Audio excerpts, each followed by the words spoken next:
Vamos lá, pessoal?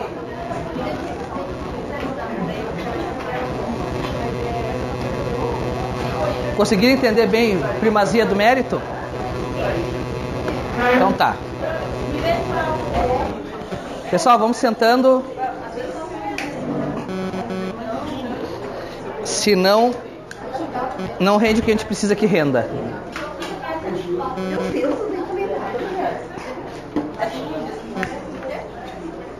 E nós temos aí mais umas 250 páginas até a prova. A primeira. Um pouquinho a mais. Oi? Sim. E fechada também. Tanto faz. Pessoal, deu para entender primazia do julgamento de mérito? Beleza. A outra norma fundamental do Código de Processo Civil é a boa-fé. Está lá prevista no artigo 5º do Código de Processo Civil.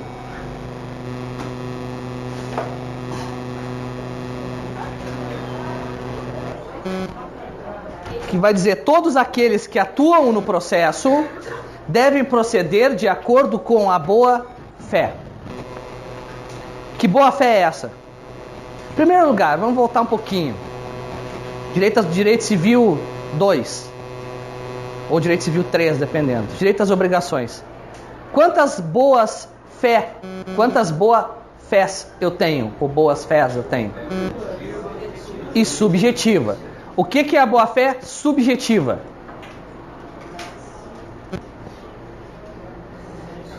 É a ausência de má intenção, a ausência de intenção de prejudicar outra parte. Por isso ela é subjetiva, ela está no ânimo, no interior do agente. Por isso que a boa-fé subjetiva se presume. E a má-fé deve ser comprovada, porque está no ânimo do sujeito. Essa é a boa-fé que o artigo 5º fala? Não, nem teria como ser.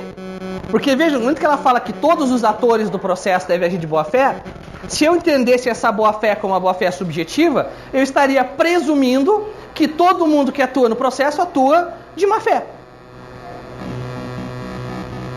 Advogados, juízes, membros do Ministério Público, servidores, peritos, seria admissível essa presunção? Seria inadmissível. Então, por óbvio que essa boa-fé não é a boa-fé subjetiva. A boa-fé subjetiva, ela vai estar lá no artigo 77 a 81, que é o que fala dos deveres processuais e da litigância de má-fé. Então, que boa-fé é essa aqui? Obviamente, é a boa-fé objetiva. E como é que eu transporto para o processo civil esse conceito que é utilizado e vislumbrado de forma clara no direito civil, no direito contratual, que é a boa-fé objetiva? O que é a boa-fé objetiva? Vamos lá. O que vocês lembram do direito civil que é a boa-fé objetiva? Hã? Oi? A idoneidade da ação do agente no processo.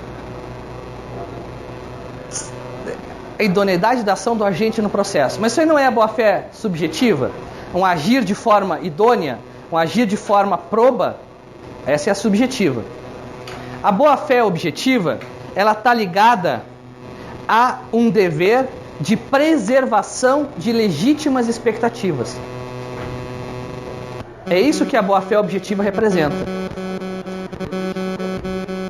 Um dever de garantir legítimas expectativas. Boa-fé objetiva está ligada muito próxima à segurança jurídica. Esse é o conceito de boa-fé objetiva. Sempre que eu trabalhar com o conceito de boa-fé objetiva no processo, eu vou trabalhar com essa lógica de garantia de legítimas expectativas, de garantia de segurança jurídica. Basicamente, no processo, o que eu vou garantir com a boa-fé objetiva é a vedação ao comportamento contraditório. Ou, como os latinos diziam, venire contra factum próprio. Essa é a boa-fé objetiva, é a vedação a qualquer comportamento que viole uma legítima expectativa. No direito contratual, isso é mais fácil de visualizar, né? Qual é o fundamento que se usa, por exemplo, mesmo que eu não tivesse a previsão do Código de Defesa do Consumidor a respeito dos vícios ocultos? Eu não poderia buscar a ação redibitória com base na boa-fé objetiva? Dizendo que se eu compro uma televisão, eu tenho a legítima expectativa de que quando eu ligo essa televisão, ela funcione. É o fundamento que se usa para obrigar os planos de saúde, por exemplo, a não limitar os dias de internação no contrato. Esse é o fundamento. Por que tu contrata um plano de saúde? Veja, e aqui no Brasil nós trabalhamos basicamente com o conceito de plano de saúde, não de seguro saúde. Quando contrata seguro saúde, é diferente. Quando tu viaja para o exterior e contrata um seguro saúde, tu já vê lá na apólice, está escrito o seguinte: cobertura de internação hospitalar, $30 mil. Então tu sabe que se a tua internação ultrapassar $30 mil, a seguradora não vai cobrir. Aqui no Brasil tu contrata um plano de prestação de serviço de saúde, é diferente. Se tu contrata um plano de prestação de serviço de saúde, qual é a tua legítima expectativa em relação a esse plano? Que o dia que tu seja internado para um tratamento de doença, o plano cubra esse tratamento e, cobrindo o tratamento, tu somente seja liberado quando tu tiver o quê? Alta hospitalar. Ninguém tem a legítima expectativa de ser internado no hospital e 25 dias depois, sem ter alta hospitalar, chegar ao plano de saúde e dizer, ó, tá por conta própria. Por quê? Qual é o fundamento? Boa-fé objetiva. Legítimas expectativas. E vedação ao comportamento contraditório. O plano de saúde não pode aceitar que tu pague as prestações, as mensalidades, e depois, quando precisa fazer a parcela dele, ele arguir que não tem, que tem limitação contratual. Como eu transporto isso para o processo civil? Eu posso ter comportamento contraditório e eu posso ter legítimas expectativas no âmbito processual? Posso. E isso impõe a todos os indivíduos, todos que atuam no processo, o dever de agir de forma a preservar as legítimas expectativas dos demais. É por isso que o Código vai incluir, inclusive, o Poder Judiciário, o Estado juiz, dentre aqueles que têm o dever de garantir a boa-fé objetiva. O Judiciário deve evitar comportamento contraditório. O Judiciário deve evitar romper legítimas expectativas. O novo Código, ele busca isso. O novo Código, ele garante isso. Vou dar um exemplo de comportamento contraditório no meu entendimento. Inclusive, apliquei ontem isso.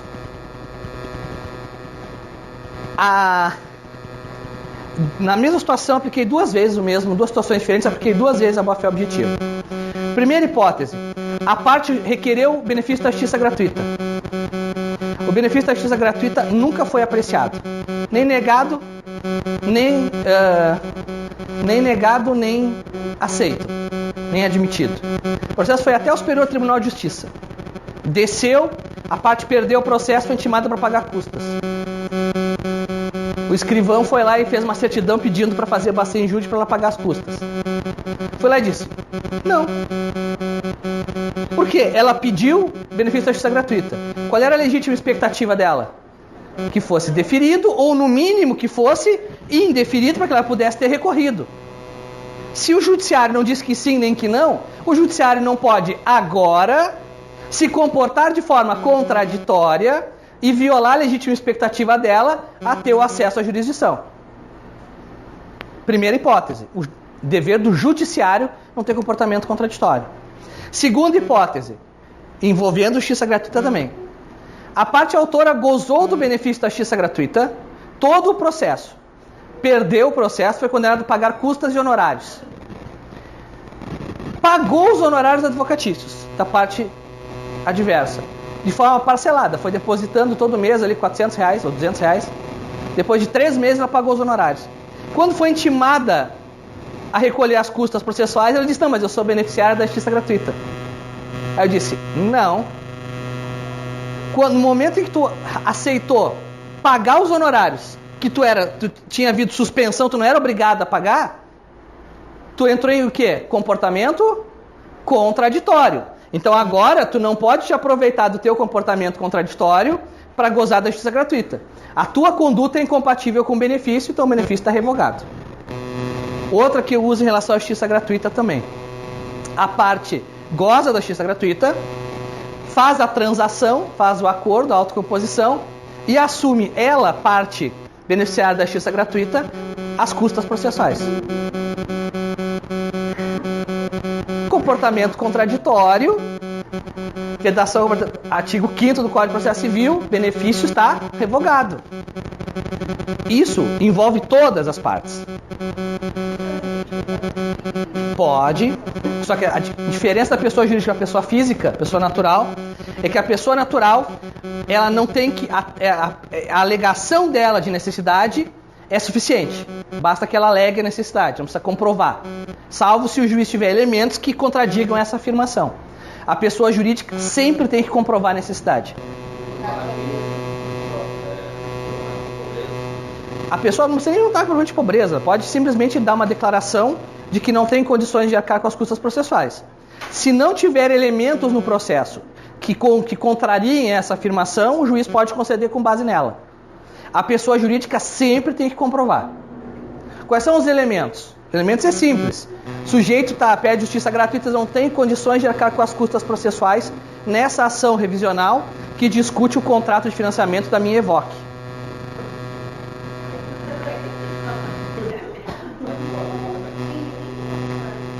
Não, eu entendo que não tem limite. A pessoa pode ganhar 50 mil e ter justiça gratuita. Óbvio que uma pessoa que ganha 600, 800 reais tem direito mais ainda. Mas não tem um limite objetivo. Quem quiser saber mais sobre isso, compre meu livro, Manual da Justiça Gratuita.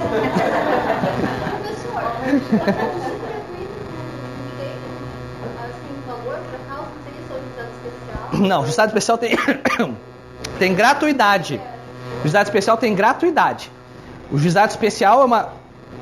Meu amigo Marco Antônio de Souza Lima, que não me ouça, mas o juizado especial é, do ponto de vista de análise econômica do direito, uma heresia. Porque basicamente tu diz, olha, eu tenho todo esse sistema que tem um custo gigantesco e as pessoas podem usar sem pagar nada. É que no Brasil a gente tem a ilusão de que as palavras público e gratuito, elas funcionam. E nada que é público é gratuito. Pode não ser pago por quem está usando, mas está sendo pago por alguém. Tu pega o sistema do juizado hoje, Foz tem 3 juizados. São 3 juízes titulares, mais 2 substitutos, 5 juízes.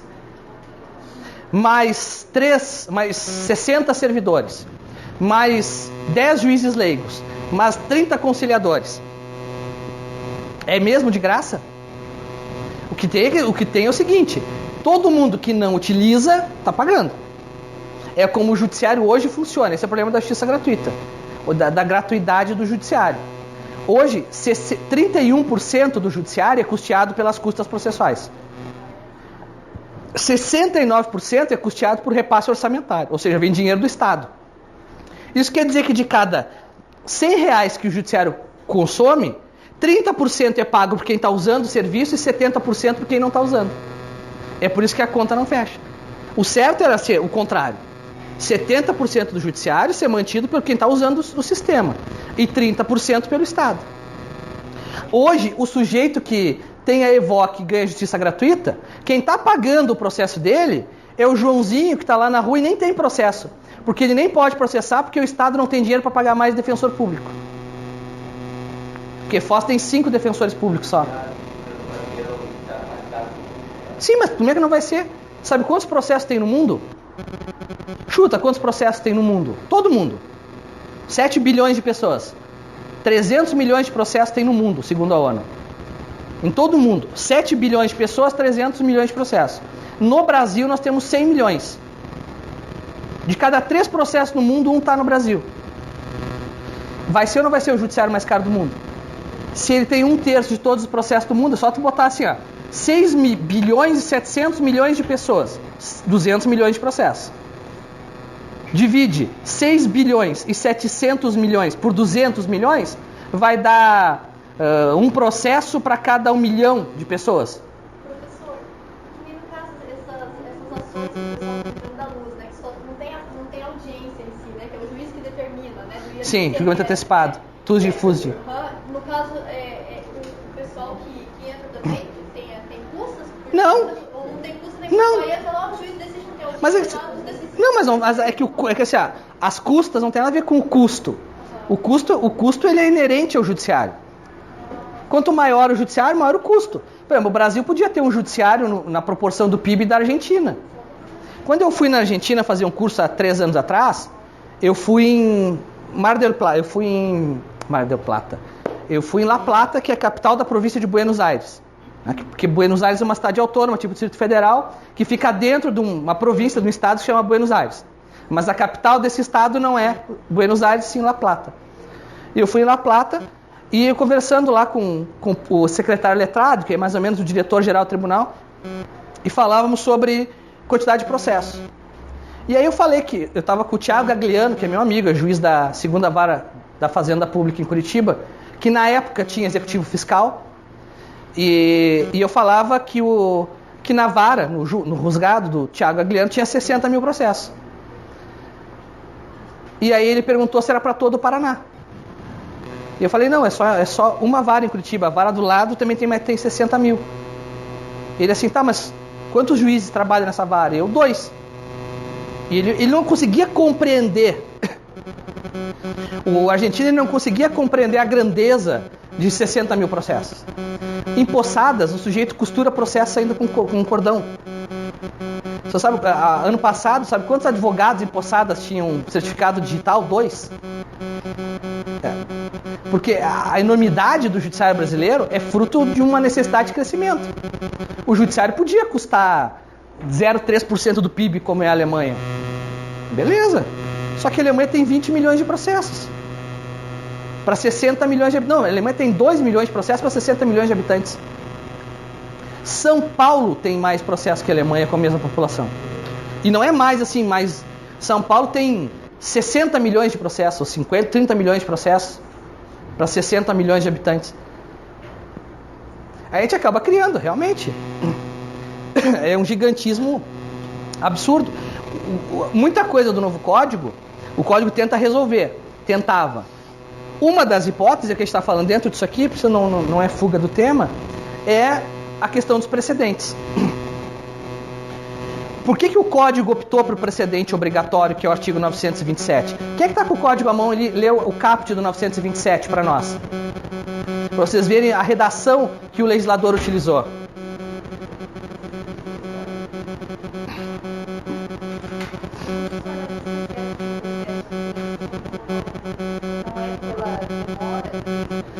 Não é só isso, tu tem vários fatores. Tu tem vários fatores. Um dos fatores que tu tem é a ineficiência da legislação. Tu tem 35% de execuções fiscais, tu tem 40% de processo de execução fiscal, com uma resolutividade de 7%. Quer dizer que de cada 100 execuções fiscais, 7 vão ser resolvidas. Aí tu pega aqui a vara da Fazenda Pública, que tem 10 mil execuções fiscais, tu sabe que dessas 10 mil, ao longo dos anos, 700 vão ser resolvidas no ano. Então, e aí considerando que todo ano entram 1000 execuções fiscais, tu resolve muito menos do que entra. Pode ler para nós só o caput. Os juízes e os tribunais observarão. Só isso. Olha só o que diz 927 para garantir a boa-fé objetiva. Os juízes e os tribunais observarão. Não diz assim, deverão observar. Não diz poderão observar. Não diz devem. Recomenda-se. Não diz deverão observar. Por que se optou pelo sistema de precedentes obrigatórios? Pela lógica da boa-fé objetiva. Tu quer coisa mais contraditória do que o indivíduo ter uma resposta numa vara e outra resposta em outra vara? Eu larguei a advocacia por isso. Eu era advogado e eu tinha um processo de 2 irmãos gêmeos. Eu conto a história e ninguém acredita. Dizem que é invenção. Talvez seja, nunca vão ter como saber mesmo. Mas não é. Eram 2 irmãos. Fui contratado primeiro, veio me procurou. trabalhava num hotel e ele pedia periculosidade. Aí me procurou, era uma coisa simples, fiz a ação, protocolei no outro dia que ele me procurou. No outro dia veio o irmão gêmeo dele. Eram 2 irmãos gêmeos contratados no mesmo dia para trabalhar na mesma empresa, no mesmo setor. Veio o irmão gêmeo dele com a mesma pretensão. Só mudei o nome, nem o sobrenome precisou mudar. Não precisou mudar o endereço, porque moravam na mesma casa, na frente nos fundos, e mudei o CPF e o RG. Só isso. Fui lá, mesma data de contratação, mesmo salário, tudo igual. O primeiro processo caiu na primeira vara do trabalho, o segundo processo caiu na segunda vara do trabalho. Primeiro processo, sentença de procedência. Segundo processo, improcedente. Recurso de ambas as partes vai para o Tribunal Regional do Trabalho. No Tribunal Regional do Trabalho, o processo que havia vencido em primeira instância, a sentença reformada, passa a ser improcedente. O processo que havia perdido em primeira instância, reformado, passa a ser procedente. 2 recursos ao Tribunal Superior do Trabalho. Vão os 2 ao Tribunal Superior do Trabalho. O processo que havia sido improcedente no tribunal passa a ser procedente no TST. E o processo que havia sido improcedente no TST, procedente no TST, passa a ser... Não é conhecido, né? Que é improcedente, não é conhecido, não é admitido recurso. Desce o processo, era uma empresa séria, com os advogados muito sérios também. Desceu, fez o cálculo, a empresa... Tá aqui, ó, tô pagando. Me chamou, pagou. Final da história, os 2 irmãos brigaram, porque o que não recebeu chamou o outro, pô, tu ganhou e eu não recebi, me dá metade. E cara, metade nada, é todo meu. É assim, mas no final das contas, quem era o culpado disso? Eu. Porque o que ganhou o processo dizia que eu era culpado que o irmão dele brigou com ele. E o que ganhou o processo, né? Dizia que eu era culpado que o irmão dele brigou com ele. E o que perdeu dizia que ele era culpado porque ele perdeu o processo. Isso demonstra o que é essa violação de legítima expectativa. Uma expressão que eu uso muito é assim, pau que bate em Chico, bate em Francisco. Essa devia ser a regra do sistema jurídico brasileiro. Porque nada viola mais a legítima expectativa do que tu esperar uma sentença. E a sentença vir de uma forma contrária aos precedentes de tribunais superiores. Mas, para isso, eu preciso que os tribunais superiores se conscientizem do dever que o artigo 926 do Código dá a eles.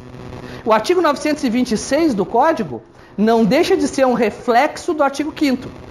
O que diz o 926? Compete aos tribunais manterem a sua jurisprudência íntegra, estável e coerente. Por que a jurisprudência tem que ser íntegra, estável e coerente? Para usar uma expressão que o Dworkin disse uma vez numa palestra na Universidade Autônoma do México, o Estado não pode ter 2 palavras. O Tribunal Superior não pode ter 2 jurisprudências. Ele tem que ter uma jurisprudência única para que ele possa ter legítimas expectativas. E não ter jurisprudência vacilante. Como o Supremo Tribunal disse, a partir de agora pode executar a pena com a decisão de 2º grau. Aí dá uma semana, vai lá um ministro concede uma liminar em habeas corpus para mandar soltar o cara. Aí que legítima expectativa é essa? O Joaquim, que foi preso em 2º grau, não teve advogado para levar ele para o habeas corpus Supremo, está respondendo preso. O Joãozinho. O Johnson conseguiu chegar ao Supremo Tribunal Federal e obteve uma liminar. É isso que o artigo 5º busca evitar. E isso funciona como um todo. Tu tem que garantir sempre que possível as legítimas expectativas. Então, por isso que o artigo 5º se aplica também ao juiz. E quando eu falo juiz, eu estou falando ao Poder Judiciário. Não é uma questão de ser ou não ser, de gostar ou não gostar. No primeiro momento, muita gente chiou contra esse dispositivo. E dizia, como é que o juiz age de má fé? Não, o juiz não age de má fé subjetiva, óbvio.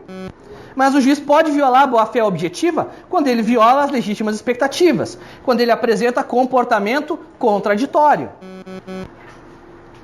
Então, como eu garanto o comportamento contraditório? Lembre-se, pau que bate em Chico, bate em Francisco. O que eu faço para um, eu tenho que fazer para todos. Por isso que a boa-fé objetiva, ela se escora em 3 deveres anexos.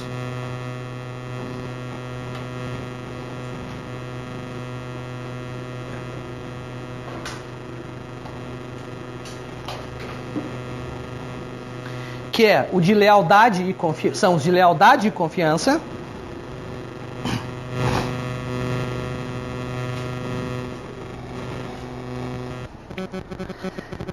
assistência e informação.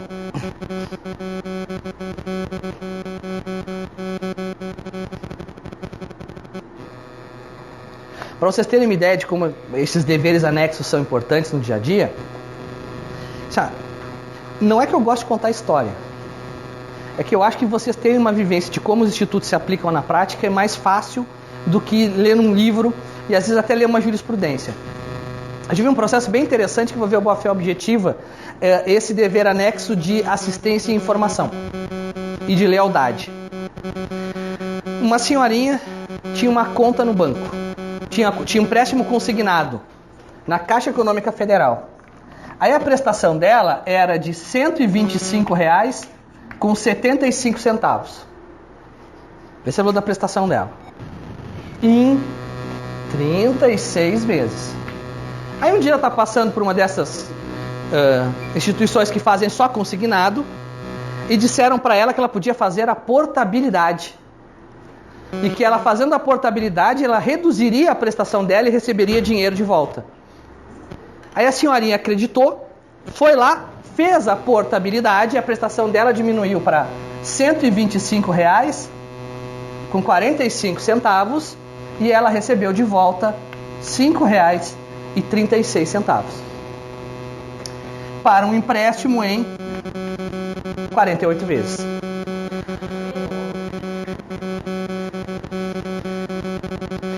Essa senhora, ela era incapaz? Não, ela era capaz, não tinha nenhuma informação que ela tivesse incapacidade. Eu pergunto para vocês, a instituição financeira que fez a portabilidade, ela tinha ou não o dever de informar que essa senhora estava fazendo um péssimo negócio? Ou não? Tinha, com base em quê? Na boa-fé objetiva. Dever de lealdade, dever de informação e dever de assistência. O dever de informação não é só dizer, olha, a taxa de juros é essa, olha, o valor da prestação é essa, olha, as condições são essas. Eu interpretei que o dever de informação inclui o dever anexo do fornecedor de serviços de dizer que aquilo é um negócio ruim para a parte. Se a parte ainda assim quiser fazer o negócio, tudo bem. Mas ele tem o dever de informar que aquele negócio é um negócio ruim, é um negócio que não é favorável a ela. Isso é boa-fé objetiva. Consigo transpor isso para o processo? Consigo. É dever do juiz avisar, não homologar um acordo que é prejudicial às partes. É dever do juiz não homologar um acordo que é prejudicial às partes. Pode haver acordo prejudicial às partes? Pode.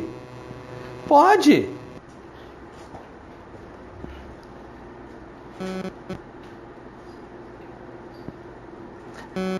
Obviamente seja prejudicial num valor que ultrapasse... eu vou dar um exemplo grotesco, mas que tu te recusa a homologar uma execução em que o indivíduo está abrindo mão do único imóvel que ele tem, sendo que esse imóvel seria impenhorável. O juiz pode se recusar a se entender que a parte, ou no mínimo, ele pode não recusar a homologação, mas no mínimo o que ele vai ter que fazer é advertir, é alertar. O senhor tem certeza que o senhor está abrindo mão da sua moradia para fazer esse acordo? Eu já fiz isso, não de deixar de homologar, mas de advertir a parte. O senhor vai ter condições de arcar essas prestações? Porque eu estou advertindo. Se eu homologar o acordo, o senhor entregando voluntariamente o imóvel a título de garantia, a impenhorabilidade será levantada. É o que eu faço sempre. Antes de homologar o acordo, quando a parte abre mão, aceita a receber as custas, eu digo, doutor, só estou avisando, que se ela aceitar pagar as custas, eu vou revogar a justiça gratuita. Isso é o dever de boa-fé objetiva. Outra hipótese que eu apliquei à boa-fé objetiva foi a hipótese do dever de mitigar o próprio prejuízo que tem o credor. Um dos deveres anexos decorrentes da boa-fé objetiva é o dever de mitigar o próprio prejuízo. Então eu não posso deixar que o meu prejuízo aumente somente para depois ter uma dívida maior a cobrar em juízo. Então eu tive duas ações, eu apliquei isso. Uma reintegração de posse e que o indivíduo havia deixado de pagar o imóvel. Havia deixado de pagar o imóvel em 2001, se eu não me engano. 2001, 2002. E em 2016, a empresa que era a dona da área entrou com reintegração de posse. Resolução do contrato é reintegração de posse. Eu falei, peraí. Tu deixou a dívida que há 15 anos atrás era de R$300, chegar a 60 mil para entrar com a reintegração de posse. Quer dizer, deixou de mitigar o teu... Tu podia ter entrado com essa ação há 15 anos atrás, pedido a reintegração, ela poderia ter purgado a mora lá com 1, 2, 3 parcelas, agora tu deixou vencer 60 meses para cobrar julgo improcedente o pedido, violação da boa-fé objetiva.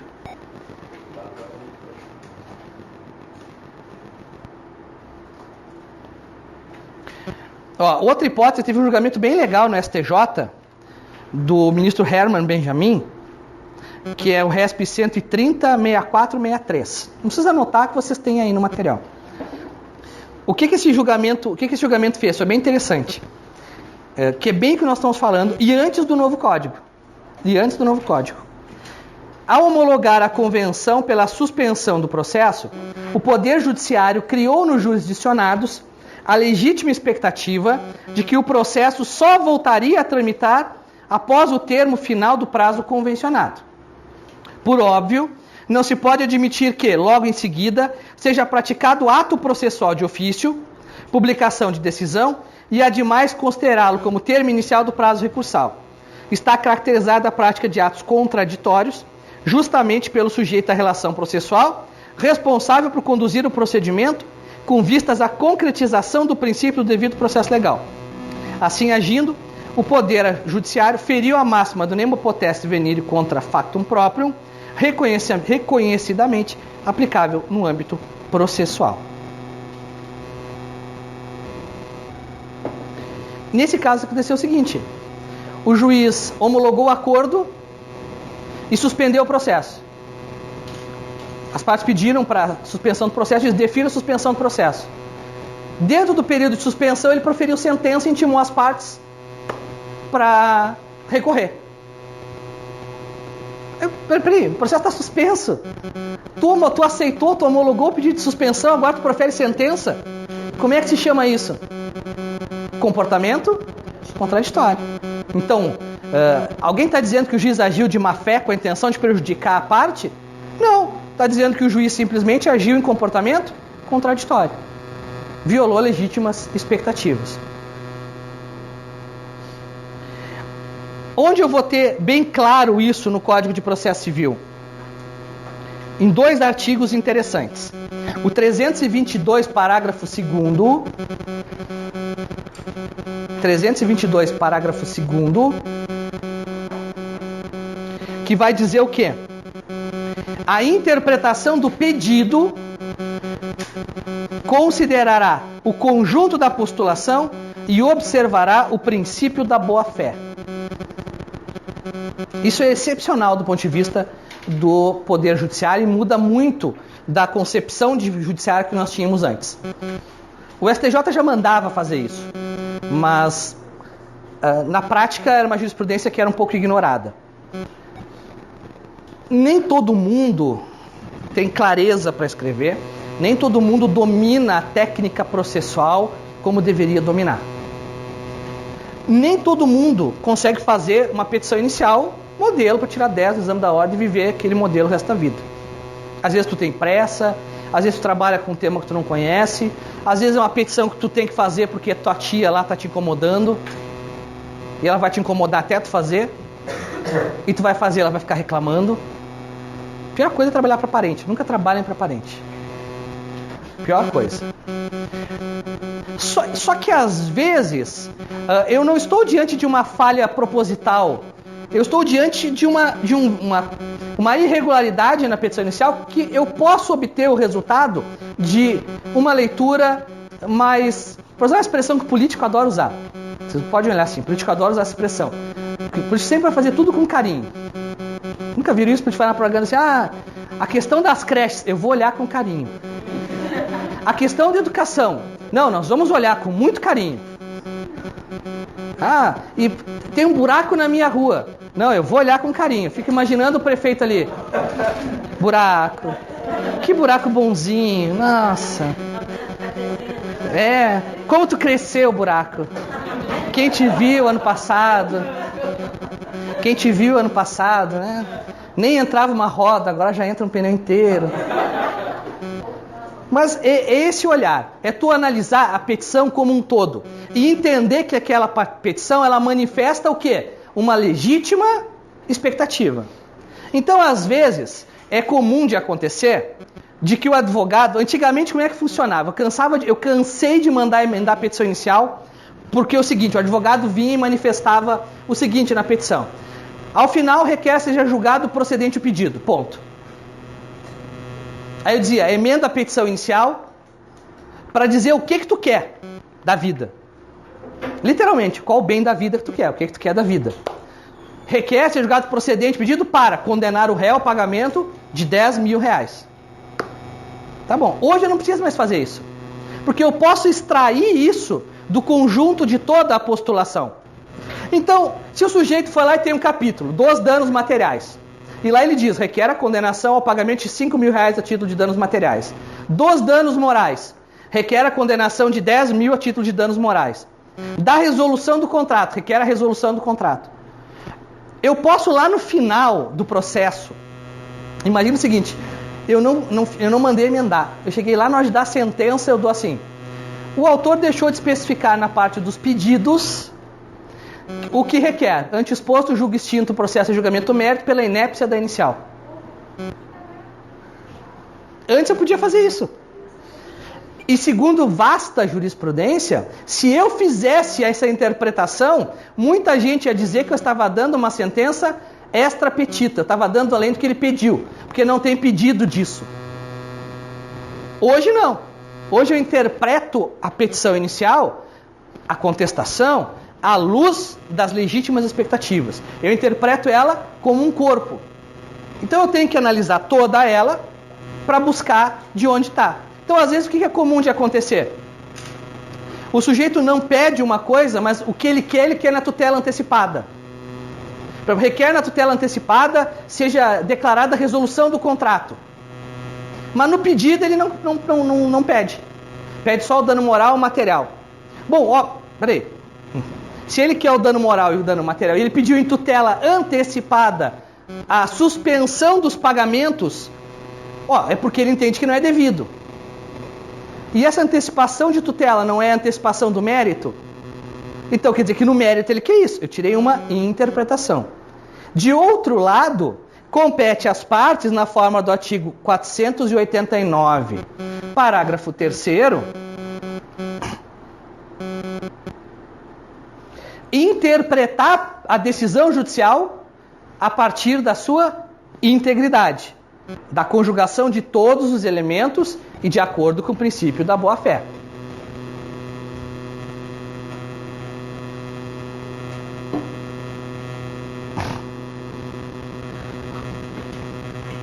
Então, isso é a boa-fé objetiva. A boa-fé subjetiva, ela vai estar lá nos artigos 80, 77, 81, artigo 100, artigo 202, uma série de dispositivos que tutelam a boa-fé subjetiva, a ausência de boa-fé subjetiva ou a má-fé processual. Tranquilo? Outra norma fundamental essencial é o princípio da cooperação.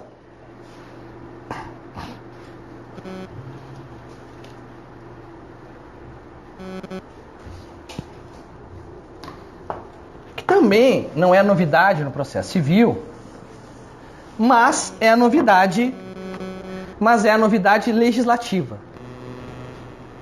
Está lá no artigo 6º. O que é aquele artigo 6º para nós aí? Por favor. Isso. Todos os sujeitos do processo devem cooperar entre si para que se obtenha, em tempo razoável, decisão do mérito justa e efetiva. Obrigado. Então, esse princípio da cooperação, ele basicamente vai dizer que o processo deixa de ser uma entidade dominada ora pelo protagonismo judicial, o juiz como senhor absoluto do processo, ora com o protagonismo das partes, o juiz como um ser inerte que aguarda a iniciativa das partes. O processo, no princípio da cooperação, é uma comunidade de trabalho. O processo é uma comunidade de trabalho. Todos que atuam no processo têm um dever geral de colaboração para que se chegue ao quê? A uma solução de mérito justa e efetiva.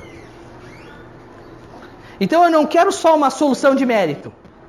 Eu quero uma solução de mérito que seja justa. E eu não quero só uma solução de mérito justa. Eu quero uma solução de mérito justa e que tenha efeitos concretos no mundo dos fatos. Que se realize, que se materialize. Basicamente, todo mundo tem que ajudar o processo a andar. Porque às vezes, mesmo a parte que supostamente tem interesse, na prática ela não tem. Na prática ela não tem. Ela quer repassar tudo para o judiciário. Ela quer repassar tudo para o judiciário. Com base no artigo 6º, nas execuções, eu já determino que o credor, quando começa a execução, ele junte aos autos certidão de imóveis ou de veículos em nome do devedor. Porque eu estou dizendo, filho, tu tem interesse em receber? Então me ajuda. Lembra do Tropa de Elite? O primeiro? Aquela cena do sargentão lá. O senhor tem que me ajudar? A lhe ajudar? A lhe ajudar? É assim que funciona. O processo funciona colaborativamente. Isso gera também deveres anexos. Só que não só para as partes, como na boa-fé objetiva. Que também gera deveres para o juiz, mas gera deveres para as partes e para o judiciário. Para as partes, ela vai gerar 3 deveres anexos: esclarecimento, lealdade e proteção.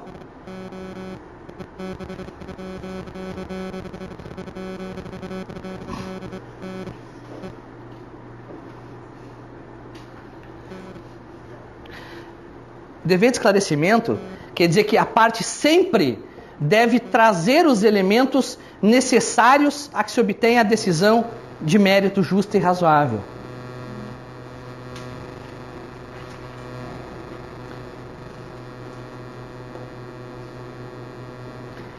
O Didier ele vai dizer uma coisa bem interessante. Ele vai dizer que as manifestações das partes devem ser escritas com clareza, coerência,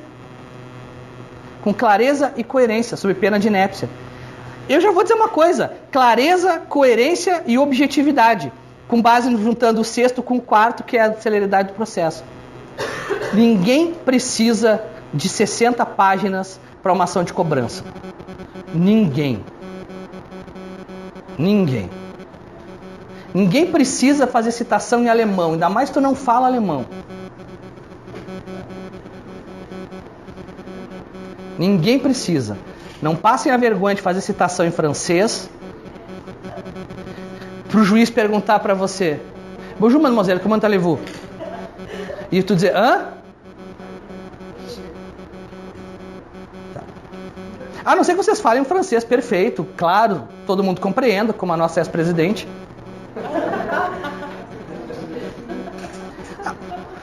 Vocês estão reclamando da Dilma. A Dilma ninguém entendia o que ela falava em português. Depois ninguém entende que ela fala em inglês. Depois ninguém entende que ela fala em espanhol. Agora ninguém entende que ela fala em francês. O dia que ela for na China vai ser mais legal ainda. É fato, gente. Até hoje eu não entendi o que é a mulher sapiens. O segundo dever anexo é o de lealdade. Isso quer dizer o quê? As partes devem litigar conforme a boa fé. Os princípios, as normas fundamentais se interligam. Uma está sempre ligada à outra. Se vocês olharem a obter uma decisão célere, cooperação liga com a duração razoável. E por fim, o dever de proteção. A parte não pode causar dano processual à outra parte. Por isso que eu não posso sonegar bens. Por isso que o código vai punir o devedor que, intimado para apresentar os bens, não os apresenta. Porque está causando dano processual à outra parte.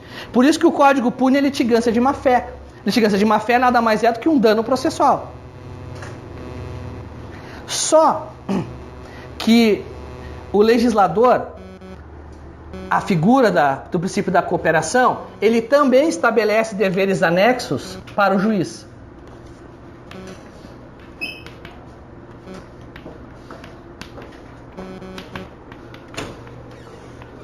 O primeiro é o de esclarecimento.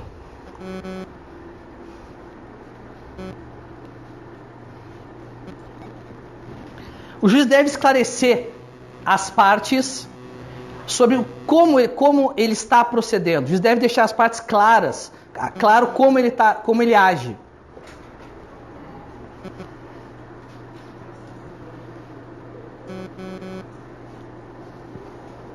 Inclusive em relação às postulações das partes. Eu costumo usar muito dever de esclarecimento. Às vezes eu não compreendo o que a parte quer com aquilo. Às vezes aparece uma petição que não tem nada a ver com o processo. Aí eu digo, esclareça por que essa petição está aqui em 24 horas. Aí a parte vem e diz, opa, juntei no processo errado. Eu, tá bom. Teve um dia que uma parte entrou com uma reclamação lá no Tribunal de Justiça e juntou no processo. E dizia o seguinte, eu estou entrando com a reclamação porque está tramitando o cumprimento de sentença e o processo não desceu do tribunal. Tá com coisa errada. Entrei no site do tribunal, o processo tinha descido do tribunal. Aí eu olhei, a petição dele tinha uma certidão da 2ª vara judicial dizendo que o processo não havia descido do tribunal. Só que o processo subiu no tempo que Foz tinha 4 varas cíveis. 1ª vara judicial, 2ª vara judicial, 3ª vara judicial, 4ª vara judicial. Em 2012 foram criadas 2 varas da Fazenda Pública. 1ª vara da Fazenda, 2ª vara da Fazenda. O ato que criou as 2 varas disse que os processos da 1ª vara civil e da 3ª vara civil iriam para a 1ª vara da Fazenda Pública. As execuções fiscais, os processos que eram de competência dela. Os processos da 2ª vara judicial e da 3ª vara judicial iriam para a 2ª vara da Fazenda Pública. Então, óbvio que quando o processo desceu, ele não desceu para a 2ª vara civil, ele desceu para a 2ª vara da Fazenda. Poderia ter simplesmente condenado o sujeito à litigância de má-fé, porque o processo tinha descido. Fui lá e pedi, não, me esclarece por que tu juntou uma certidão da 2ª vara judicial quando o processo tramita na 2ª vara da Fazenda.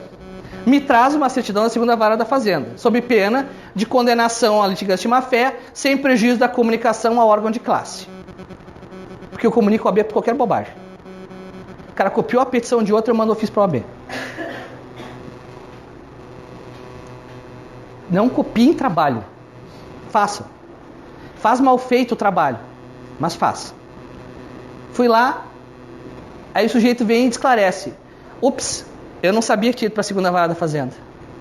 Já inclusive pedi para o tribunal para baixar a reclamação. Tá ótimo. Todo mundo pode errar. Realmente o sujeito não tem que conhecer as portarias, os atos do tribunal. Ainda que tenha, mas tudo bem. Não agiu de má-fé, não tem litigância de má-fé. O segundo dever anexo do juiz é o dever de consulta. O juiz sempre deve ouvir as partes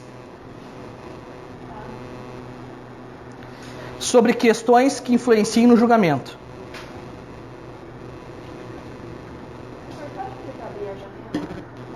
favor, tá horrível. Quem é que ligou o ar no quente? Eu acho que ele estava ventilando. Liga pra gelar. A janela está fechada. Por favor.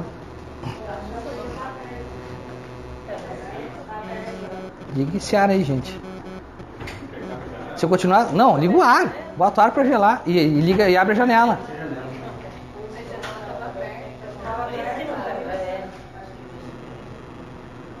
Vamos ver.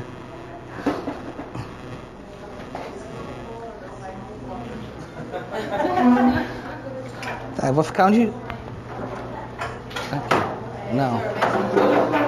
Bota pra gelar esse ar aí. Bom, esse dever de consulta é o dever que tem o juiz de ouvir previamente as partes sobre qualquer questão que influencie no julgamento. Quando é comum de acontecer? Quando uma parte suscita uma alegação nova no processo. Exemplo, uma prescrição que não foi alegada na contestação, a parte agora nos memoriais, a parte alega a prescrição. Houve outra parte antes de decidir. Dever de prevenção.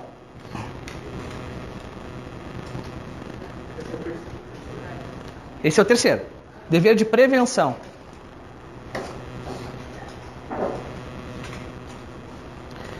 O juiz deve apontar as deficiências postulatórias das partes.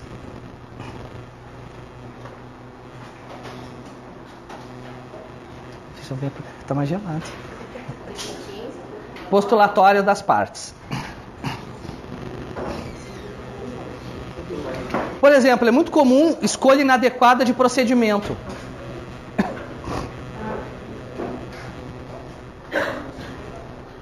Quando essa escolha inadequada de procedimento possa causar um prejuízo para a parte, o juiz tem que... Olha, só para te avisar, tua petição inicial está mal feita. Acerta isso, porque senão eu não tenho como julgar o processo.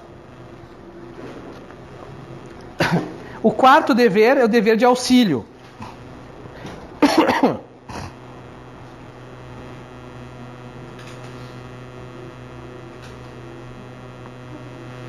O dever de auxílio, ele está ligado também com o próximo norma fundamental que a gente vai ver, que é a paridade de armas. Que é o dever do juiz de auxiliar a parte a superar eventual dificuldade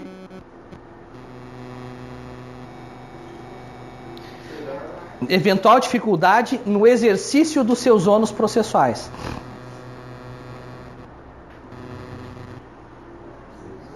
Dos seus ônus processuais. Depende. Porque tu só vai fundamentar isso quando houver a efetiva necessidade para garantir a igualdade. Um exemplo disso, o artigo 373, parágrafo 1º do Código, e distribuição dinâmica do ônus da prova. Quando uma parte tem uma excessiva dificuldade na produção da prova, o juiz pode determinar a inversão do ônus da prova para que aquela outra parte comprove o fato. Um exemplo, o sujeito entra com uma ação e a instituição financeira não entregou o contrato. O juiz pode determinar, tem o dever de determinar, que seja apresentado o contrato. Ou uma parte precisa de um documento, foi no órgão público e o órgão público se recusou a fornecer o documento porque entende, por exemplo, que o documento está submetido a sigilo. O juiz tem o dever de determinar a expedição de ofício para que o documento seja entregue. O que o juiz não pode fazer é suprir quando não há uma necessidade dessa discriminação positiva. Um exemplo que eu te dou. Tu precisa, para provar a tua inocência, imagina o seguinte... um documento que prova a tua inocência é um depoimento prestado numa sindicância na prefeitura, em que uma das testemunhas dessa sindicância disse que estava contigo. E essa testemunha já morreu. Só que esta sindicância está submetida a sigilo. Tu vai na prefeitura, eu quero cópia do depoimento do Joãozinho.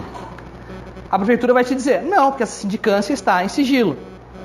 Tu vai pedir ao juiz, dizer, doutor, juiz, oficie para a prefeitura para que mande cópia desse depoimento. Isso o juiz tem o dever de fazer. O que o juiz não pode?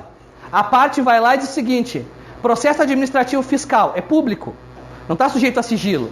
A parte vai lá, entra com os embargos devedores e diz, no processo administrativo fiscal eu fui absolvido.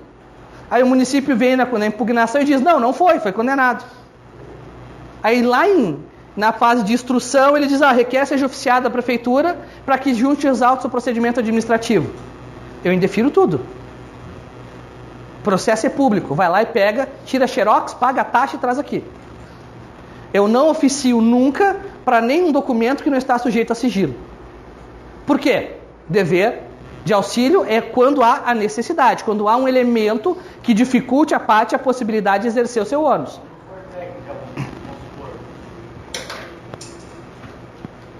Se for de ordem técnica. Sim, a mesma coisa. Não vai mudar o fato. E por fim, o dever de correção e urbanidade.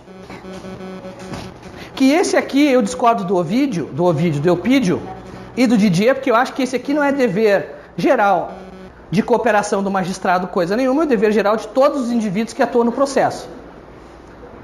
Eu acho que educação é o mínimo que se exige de todo mundo, né? Educação e usar desodorante, é o mínimo que se exige de todo mundo. Não precisa estar na lei isso. Então, não é que não seja um dever, é que é um dever geral de todos os agentes do processo. Eu tutelo todo mundo. Eu não deixo porque às vezes um depoimento é comum a testemunha ficar braba com o advogado. Ainda mais hoje que o sistema de examinação da prova é o sistema de examinação cruzada. O advogado pergunta diretamente para a testemunha. Então isso acaba criando, muitas vezes o advogado não tem urbanidade para tratar com a testemunha e muitas vezes a testemunha não tem urbanidade. Não gosta da resposta do advogado. Eu canso da bronca em testemunha, respeito ao advogado, está fazendo o trabalho dele. Então todo mundo tem dever de urbanidade, não só o juiz. Então é meio bobo isso. Outra norma fundamental é a paridade de armas.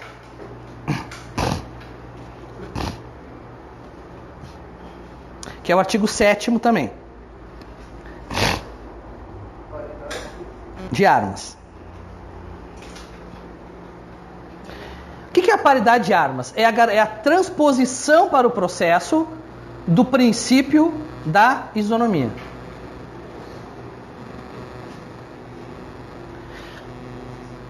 Quanto mais igualitária a relação jurídico-processual, mais qualificada é a decisão que dela advém. Quanto mais igualitária a relação processual, mais qualificada é a decisão que dela provém. Oi? Quanto mais igualitária a relação processual, mais qualificada será a decisão que dela provém. Isso quer dizer o seguinte: de nada adianta no processo eu viver a ilusão de que as partes estão em pé de igualdade, quando efetivamente não estão. Isso é uma realidade.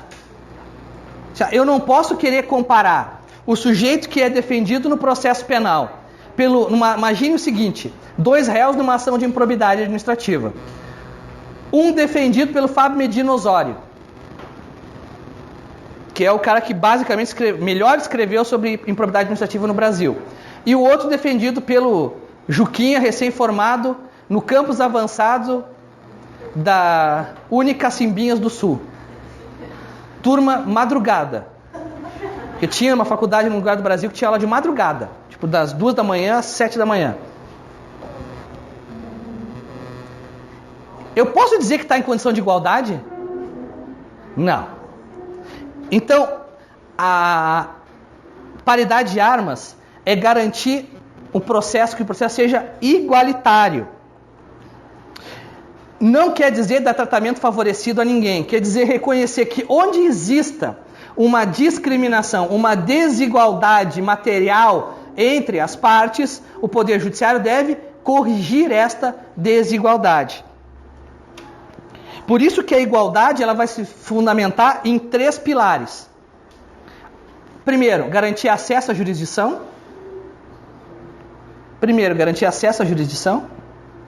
Eu somente vou ter paridade de armas quando eu tenho acesso igualitário à justiça. Segundo, acesso à técnica processual.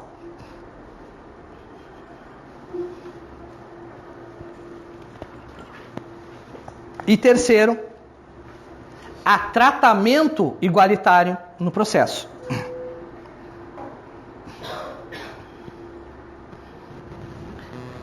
Então, paridade de armas não quer dizer que eu vá dizer que as partes estão sempre iguais. Eu vou reconhecer momentos em que eu, para garantir a igualdade substancial, eu vou dar tratamento diferenciado a uma parte. Exemplo, nomeação de curador ao incapaz.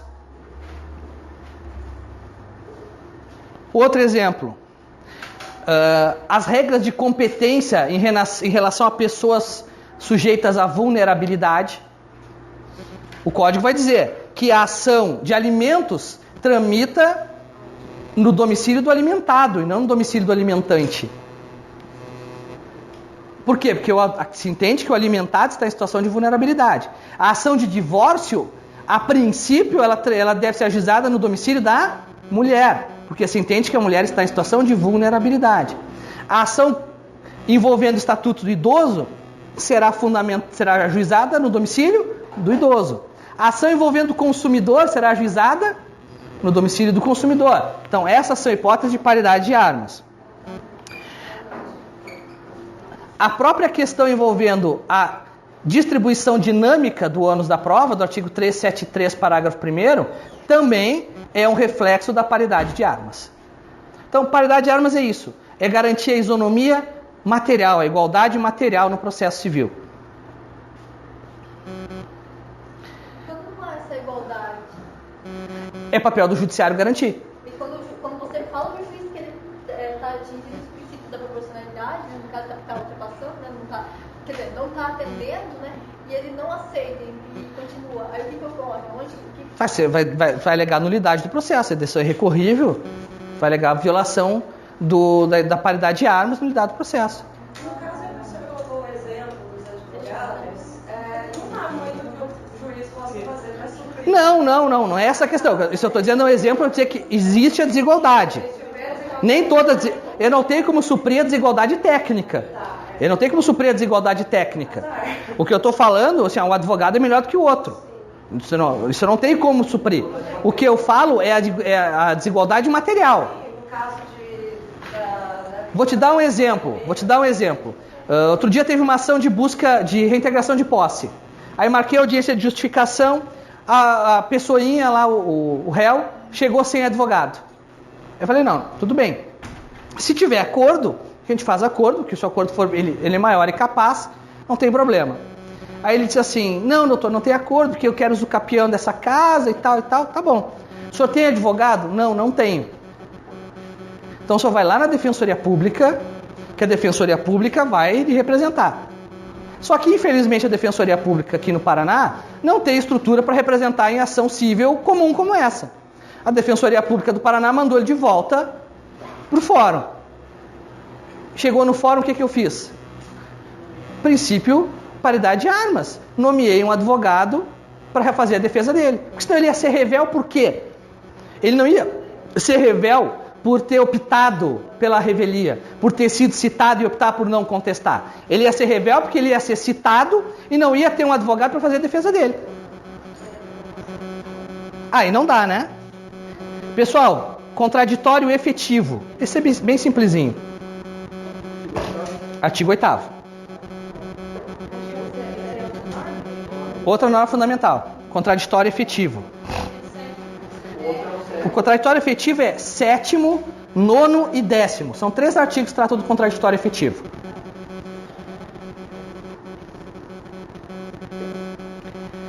O que o Código busca com contraditório efetivo é que não serve mais ao processo civil moderno a concepção de contraditório do ponto de vista formal, como o simples direito de contraditar a alegação que fizeram contra ti.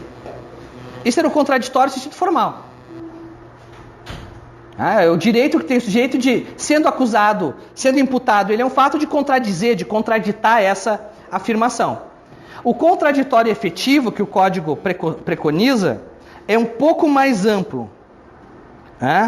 É o dever do juiz de garantir que este contraditório, esse direito de defesa, seja efetivo. e não meramente formal.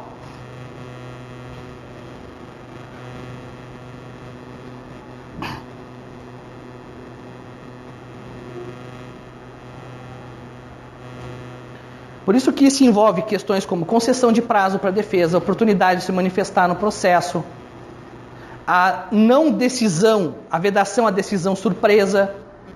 Então, uma aplicação clara desse contraditório substancial ou contraditório efetivo é a vedação às decisões surpresa. Ou como diz o Michele Tarufo, juízo de terceira via. Está lá no artigo 9º e 10º do Código.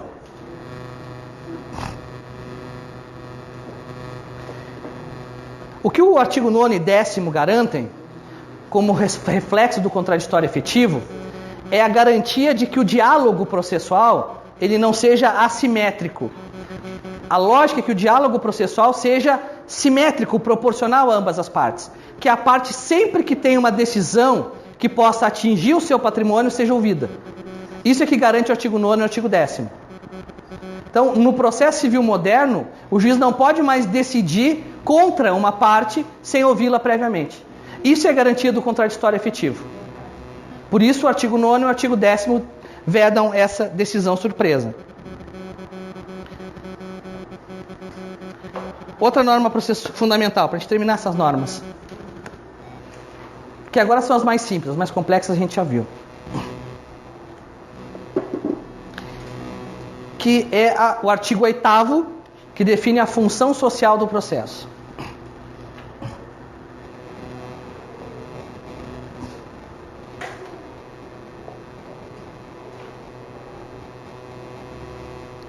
E essa aqui é bem simples. Apesar do artigo ter uma série de nuances, que o juiz, ao aplicar o ordenamento jurídico, deve atender à sua função social, tal, garantida a dignidade da pessoa humana, proporcionalidade, razoabilidade, legalidade, impessoalidade, moralidade, publicidade e eficiência.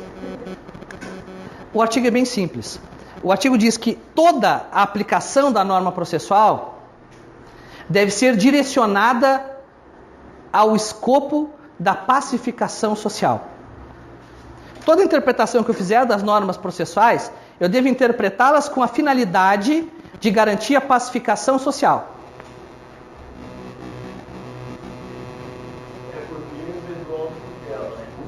Exatamente. Só que eu não posso fazer essa pacificação social de qualquer forma. Entendam? Eu tenho várias maneiras de fazer pacificação social. Eu tenho uma turma que é extremamente barulhenta. Eu posso fazer essa turma calar de forma simples. Eu digo assim, se não calar a boca nesse segundo, todo mundo está reprovado. Não pacificou socialmente a turma?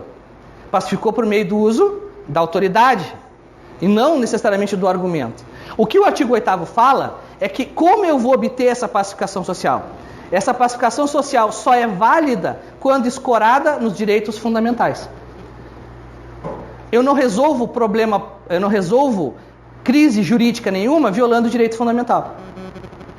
O que eu tenho que fazer é materializar os direitos fundamentais e não violá-los.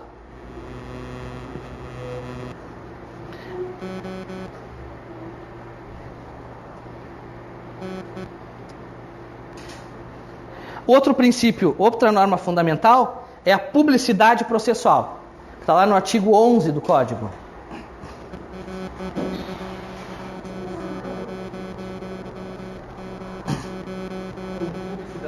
Publicidade.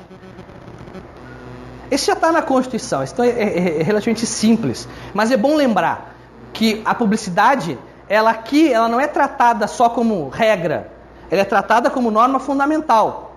Então isso quer dizer que quando eu tenho um pedido de garantia de sigilo de um processo judicial, eu tenho que entender que este sigilo tutela a intimidade e a vida privada, mas que a regra é a publicidade.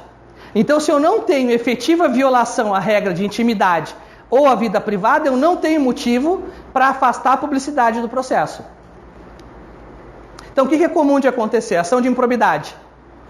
Vem o réu na ação de improbidade, geralmente político que está disputando eleição no ano, ou vai disputar a eleição no ano próximo, ele vem e requer ser decretado sigilo de segredo de justiça. Eu digo, não. O ato que tu supostamente praticou foi público? Foi, então público será o processo. Eu estou garantindo a publicidade e a tua intimidade não está violada porque não é um ato envolvendo a tua vida privada. Diferente é se for uma ação, por exemplo, envolvendo a intimidade dele mesmo. Um vazamento de conversa dele com uma namorada ou dela com um namorado, não importa. Isso sim, eu posso preservar. Agora, a vida pública, eu não vou. E por fim, dentro do artigo 11 ainda, o dever de motivação das decisões judiciais. Esse é o que eu mais gosto, eu tenho um texto escrito sobre isso, depois se quiserem eu coloco no Mateus para vocês. Dever de motivação. De uma forma simplificada, todos sabemos que a Constituição, lá no artigo 93, inciso 9, diz: todos os julgamentos do Poder Judiciário serão públicos e fundamentadas as suas decisões. Então, o que tem que fundamentar, como dever constitucional, não se discute. A questão é qual é o fundamento jurídico da motivação. Por que o Estado Democrático de Direito opta pela determinação aos juízes que motivem as suas decisões? Por quê? Para evitar a arbitrariedade, exatamente. Então, se o Poder Judiciário... Como é que é uma questão de legitimação do poder. Como é que o Poder Legislativo se legitima? Como é que o Poder Legislativo e Executivo se legitimam? Se o sujeito for um prefeito ruim, o que vai acontecer com ele 4 anos depois? Ele pode simplesmente ir para a televisão e dizer: eu fui um prefeito bom, vocês são obrigados a votar em mim? Não. O Legislativo e o Executivo se legitimam por meio do voto. Como é que eles ingressam? Pelo voto. Como é que eles se legitimam? Pelo voto. Como é que o juiz ingressa no Poder Judiciário? Juiz de verdade mesmo? Concurso. Não que os outros não sejam. Mas o juiz, ninguém é juiz no Brasil sem ser por concurso. Pode ser ministro, desembargador, mas juiz não é. Como é que tu te legitima, então, democraticamente as suas decisões? Como é que tu sabe que tu está no caminho certo? Como é que a sociedade acompanha que tu está no caminho certo? O político tu acompanha pelo voto. Ele está no caminho certo, você se reelege. Teoricamente, né? O juiz não tem esse acompanhamento. Então, não é só evitar a arbitrariedade, também é evitar a arbitrariedade.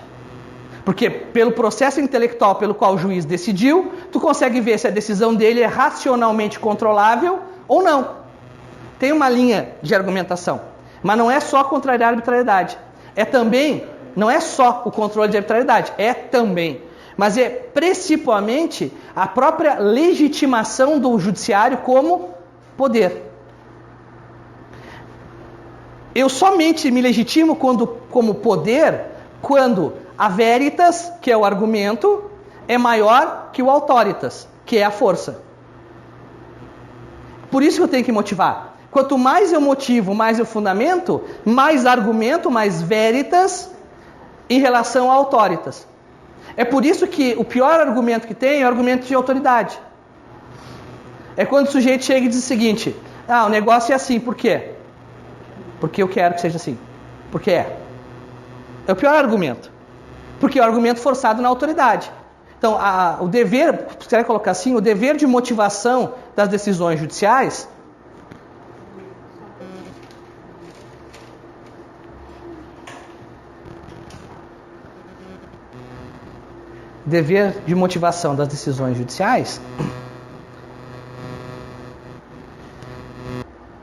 decorre da necessidade de legitimação do Poder Judiciário, de legitimação do Judiciário como poder. Da legitimação do Judiciário como poder. E não acaba sendo uma consequência da observação de todos os outros que já foram ditos? Exatamente. É o fecho. É o fecho da abóbada.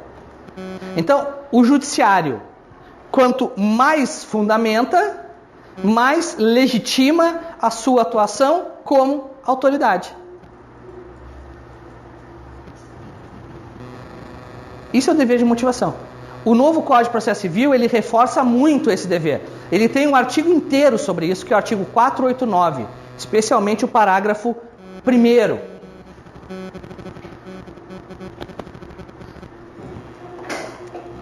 Que é muito criticado por uma parcela da magistratura que não compreende o sentido da norma.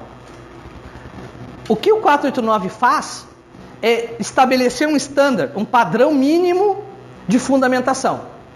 E dizer, olha, se não está dentro desse padrão, a tua decisão não está fundamentada, portanto não está legitimada como ato de poder. A tua decisão tem que estar dentro desses padrões. Quem já decide dentro dos padrões não tem problema nenhum. Então, eu dou um exemplo. Vocês sabem o que mudou nas minhas sentenças com a entrada do Código de Processo Civil novo em relação ao dever de motivação? Nada. Nada. Não mudou absolutamente nada. Porque, por exemplo, uma das normas do Código de Processo Civil é a que veda a aplicação de conceitos indeterminados sem determiná-los. Então, exemplo de conceito indeterminado, boa-fé. O que é boa-fé? É um conceito aberto que eu tenho que especificar, né? Eu não posso eu nunca fundamentei uma decisão assim. Entendo violada o dever de boa-fé porque o autor está de má-fé. Isso não é motivar. Motivar é tu dizer que está de má-fé, pois compareceu à perícia no dia, viu que o médico perito não lhe agradava, foi embora conforme certificado nos autos e depois apresentou um atestado médico dizendo que não podia comparecer. Tu entendeu? Então não precisa exaustivamente, tem que dizer de onde é que tem. Porque aí a parte pode dizer, não, como assim certidão?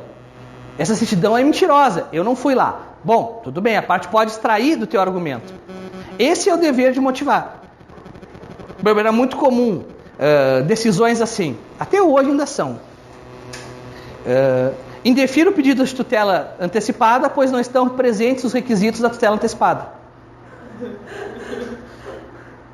Isso não é fundamentação. Isso não é fundamentação. Isso não é. Fundamentação é tu dizer, não estão presentes os requisitos da tutela antecipada, pois, da análise da documentação do autor, se percebe que o contrato foi firmado há mais de 10 anos, sem que tenha havido qualquer oposição nesse período, portanto não há risco de dano irreparável. Isso é uma coisa. Agora, da mesma forma, defira a tutela de urgência porque estão presentes os requisitos de risco de dano irreparável ou de improbabilidade do direito. Tá, mas por quê? Às vezes tu pega decisões que se tu colocar em qualquer processo, ela se encaixa. Ela se encaixa. Então acontece isso. Até decisão de Tribunal Superior. Às vezes a gente vê decisão de Tribunal Superior. O objetivo do Código é que a decisão judicial seja qualificada pela fundamentação. Se é uma escolha boa para um país que tem 100 milhões de processos, tu exigir fundamentação exaustiva é outra coisa. É outra coisa. Como era uma norma fundamental, que eu já não trato mais como norma fundamental, porque ela passou a ser facultativa, que era o julgamento cronológico das ações. Eu sempre dizia que o julgamento cronológico ia ser o fim da vida do advogado. Porque eu, por exemplo, eu trabalho em vara civil e vara da Fazenda Pública. Às vezes eu tenho na minha lista de conclusão para sentença ação de improbidade desse tamanho. E ação de DPVAT desse tamanho. Se essa aqui está na frente da lista, eu ia ter que julgar essa aqui primeiro. Só que para julgar essa aqui eu demoro 30 dias. Para julgar essa aqui eu demoro 30 minutos. Só que eu tenho que esperar 30 dias para julgar essa. Então era uma escolha legislativa muito ruim. Aí o legislador foi lá e disse, assim, tanto que eu nem trato como norma fundamental, porque antes era obrigatório, agora é facultativo. Se é facultativo, obviamente não é fundamento. Porque nenhum fundamento é facultativo, todos os fundamentos são obrigatórios. E como bem disse a Cláudia, esse dever de motivação, ele fecha a abóbada. Por que ele está no 11 e não no primeiro? Não, ele está no 11 e não no primeiro porque eu já passei por todas as normas fundamentais Isso quer dizer que quando eu fundamento, qual é a minha base dessas normas fundamentais? Qual é a minha base dessa fundamentação? Todas as outras normas fundamentais. Principalmente para a instrumentalidade das formas do saneamento. Exatamente. Tranquilo, pessoal? Então tá bom, até a próxima aula, que já está no Mateus.